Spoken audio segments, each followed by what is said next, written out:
उपराष्ट्रपति जगदीप धनखड़ की सर्वोच्च न्यायालय को लेकर की गई टिप्पणियों ने नई बहस छेड़ दी है। उन्होंने अपनी टिप्पणी में कहा है कि सुप्रीम कोर्ट इस समय सुपर पार्लियामेंट की तरह काम कर रहा है। उन्होंने ये भी कहा कि न्यायपालिका कार्यपालिका के कार्यों में हस्तक्षेप कर रही है। इसके साथ साथ संसद के अधिकारों का भी उन्होंने हस्तक्षेप करने का, उसमें दखल देने का आरोप लगाया है। इसके बाद तमाम तरह की जो न्यायिक हलके हैं वहां पर इसको लेकर बहस हो रही है। हमारे साथ इलाहाबाद हाई कोर्ट के कुछ विद्वान अधिवक्ता हैं, उनसे हम चर्चा करेंगे कि आखिर उपराष्ट्रपति जगदीप धनखड़ के इस बयान के क्या मायने हैं, क्या वाकई उनकी चिंता जायज है जिस तरह की वो बात कर रहे हैं। हमारे साथ बातचीत के लिए इलाहाबाद हाई कोर्ट के अधिवक्ता उत्तर कुमार गोस्वामी जी, सबसे पहले उनसे बातचीत करेंगे। सर, स्वागत है आपका। ये बताएं कि जिस तरह की चिंता जताई है उपराष्ट्रपति जगदीप धनखड़ जी ने, ये कहाँ तक उचित है? देखिए, मैं न्यूज़ 18 देख रहा था और उसमें मैंने देखा कि आपका डिबेट चल रहा था। उस तरह जो डिबेट चल रहा था वो बहुत ही स्वागत योग्य था। देखिए, भारत की सबसे पवित्र पुस्तक भारत का संविधान है और उसी से भारत का प्रत्येक नागरिक बंधा हुआ है और उनके कर्तव्यों को वेरीफाई करता है। भारत देश के समस्त नागरिकों का कार्य और कर्तव्य है कि वो भारत के संविधान के तहत चलें और उसकी रक्षा करें। लेकिन सबसे बड़ी बात तो देखने में हमको आपके न्यूज़ में ये आई कि हमारे देश के उपराष्ट्रपति जगदीप धनखड़ ही इस तरह ये संवैधानिक पदों पे हैं, इसलिए इनके दायित्व तो भारत के संविधान के प्रति और अधिक बढ़ जाते हैं, क्योंकि भारत के संविधान के तहत ही वो संवैधानिक पद पे सृजित हैं।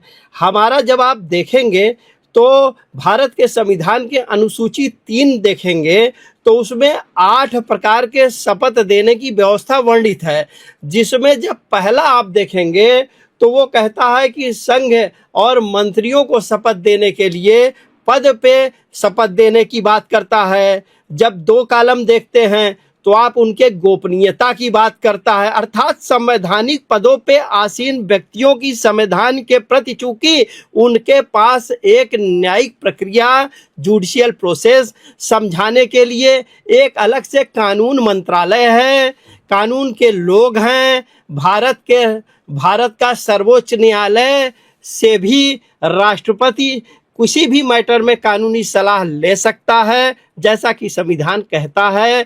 इनके पास एक पूरी न्याय की टीम है। हमने पहले क्या बोला कि भारत के प्रत्येक नागरिकों का सम्मान करना संविधान के प्रति कर्तव्य है। जगदीश धनखड़ का तो चूंकि वह उपराष्ट्रपति हैं, एक कानूनी टीम उनको समझा सकती है। उन्होंने गोपनीयता की और देश में पद की शपथ ले रखी है, तो निश्चित रूप से संविधान के प्रति उनका दायित्व और अधिक मजबूत हो जाता है। बिल्कुल आपके पास आएंगे सर, जिस तरह से उपराष्ट्रपति जी ने ये कहा कि न्यायपालिका जो है, सुप्रीम कोर्ट जो है, सुपर पार्लियामेंट की तरह कार्य कर रही है, इस पर कितना सहमत है? क्या परिचय है आपका? सर, पहले परिचय बताएं। मेरा नाम Satyendra Singh, advocate high court Allahabad है।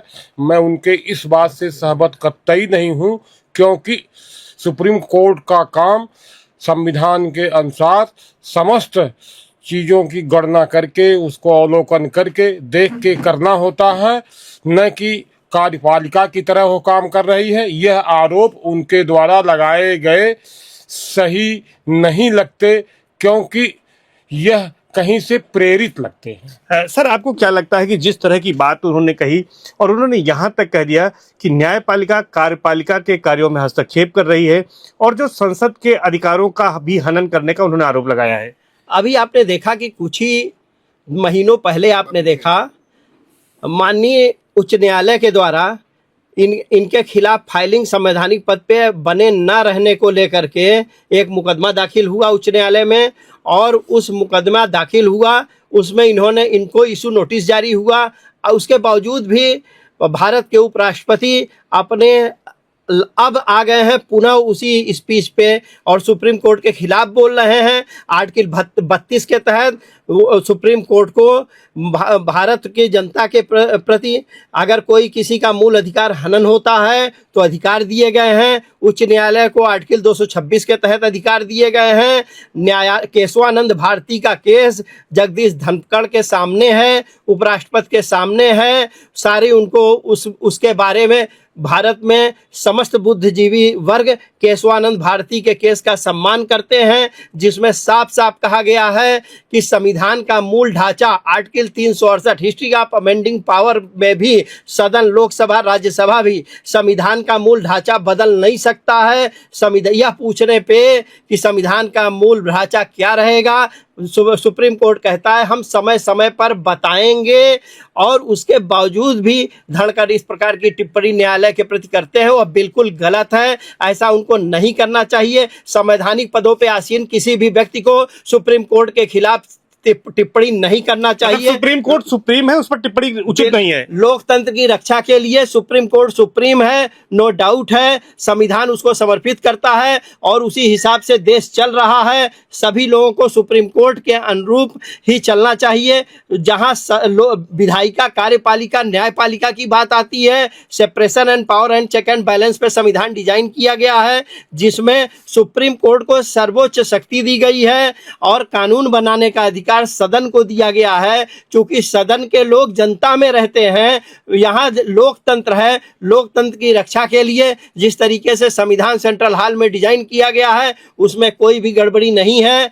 उपराष्ट्रपति को कभी भी सुप्रीम कोर्ट के खिलाफ कभी नहीं बोलना चाहिए। इसी से देश अच्छी तरीके से आगे बढ़ेगा। और हम तो कई बार लगातार आप लोग सभी संवैधानिक पदों पे आसीन व्यक्तियों से यह प्रार्थना और गुजारिश करते हैं कि अगर उनको कहीं कोई गड़बड़ी महसूस हो रही है, कानून पूछना हो, उनके पास कानून मंत्रालय है, कानून विधिक सलाहकार हैं, उससे पूछ करके उनको बोलना चाहिए मीडिया के सम्मुख, ना कि जो मन आए ऐसे नहीं करना चाहिए। उपराष्ट्रपति ने जो सुप्रीम कोर्ट के खिलाफ जो बोला है वो गलत है, पूरी तरह से गलत है। बिल्कुल बिल्कुल आप गलत करें। सर, एक सवाल यहाँ पर यह है कि जिस तरह से उन्होंने कहा है कि राष्ट्रपति को सुप्रीम कोर्ट को सलाह नहीं देनी चाहिए, क्या ये सही बात कही उन्होंने? एक कॉमन मैन अगर समझना चाहे, इस हमारी डिबेट को देख रहा है, तो क्या सुप्रीम कोर्ट राष्ट्रपति को कोई सुझाव दे सकती है?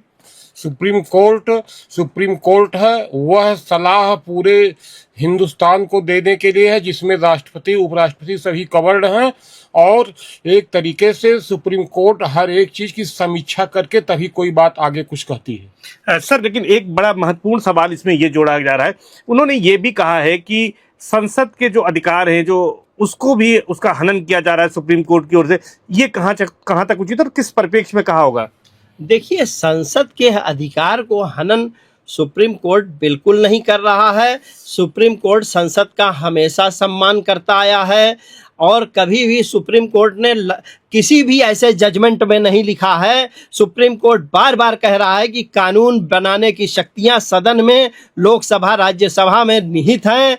और जो है, अगर कोई कानून सुप्रीम कोर्ट को ऐसा समझ में आता है कि इसमें यह कानून बनना चाहिए, तो ऑब्जर्वेशन करके सुप्रीम कोर्ट लगातार दिया है। सुप्रीम कोर्ट के किसी भी आर्डर में, संपूर्ण भारत में यह देखने को नहीं मिलता है कि किसी भी आर्डर में सुप्रीम कोर्ट ने कहा कि यह कानून है, ऐसा कभी नहीं कहा है। बार बार सुप्रीम कोर्ट केशवानंद भारती वाले केस के अनुरूप चलता है। सुप्रीम कोर्ट बार बार कह रहा है, केशवानंद भारती वाले भी केस में उसने केवल इतना कहा कि वो कहता है सुप्रीम कोर्ट कि आप कानून बनाएं, लेकिन जो भी कानून बनाए वो किसी का फंडामेंटल राइट का उल्लंघन ना हो सके। अर्थात सुप्रीम कोर्ट ये कहता है, इसमें डिबेट का मैं एक सारांश आपको दे रहा हूं, जिसमें सुप्रीम कोर्ट का जो वर्णन है, supreme court Kesavananda Bharati case में सुप्रीम कोर्ट कहता है कि देखिए, जब नाना पालीवाल एडवोकेट रहते हैं और वो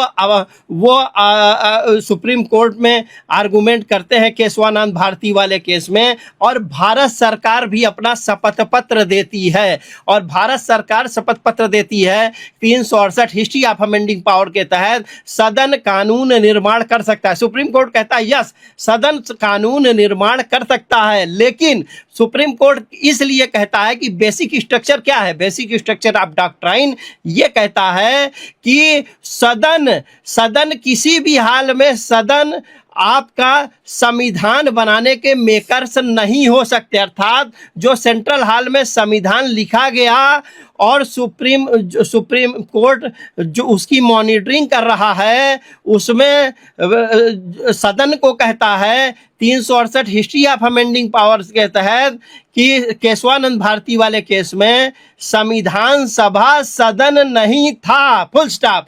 उसके बाद कहता है कि अगर संविधान कहता है कि संविधान सभा संसद नहीं है, तो संसद संविधान सभा के मूल ढांचे को परिवर्तित नहीं कर सकता है, क्योंकि संसद संविधान सभा नहीं है। इस पे सेंट्रल गवर्नमेंट ने भी, उसके वकील ने आर्गुमेंट किया आपके पास और आएंगे सर, कहा। आपके पास आएंगे, बात करेंगे।